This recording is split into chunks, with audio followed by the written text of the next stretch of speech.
After the wound of us scabbed into polite text, after we charmed each other enough to wonder if we'd made a mistake, you invited me to your new apartment on a night each of us had been suffering from the unbearable loneliness of sanity.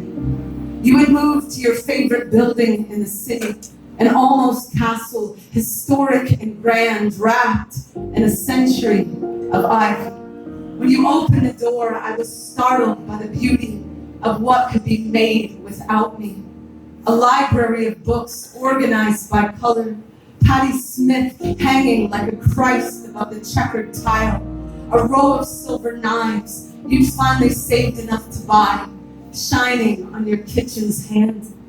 You sliced heirloom tomatoes and made a dressing from scratch, while I eyed the cowhide rug whose murder I had refused to allow in our house, but here, almost free, almost alive.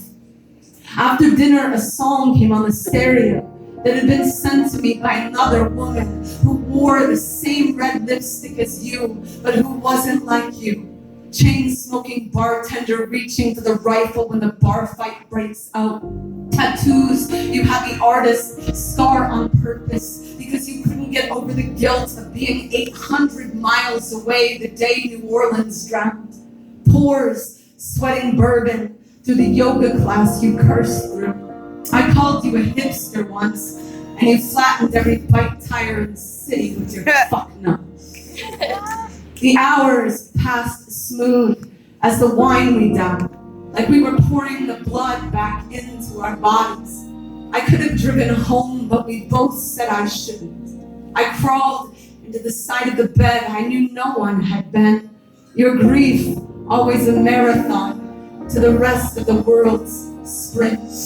I ran my fingers along the stitch of your pillow while you spoke about the ivy covering the windows.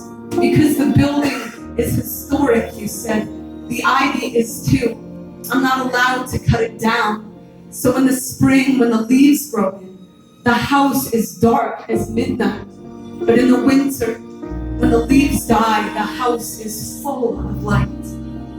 Your eyes started closing as they always had before mine.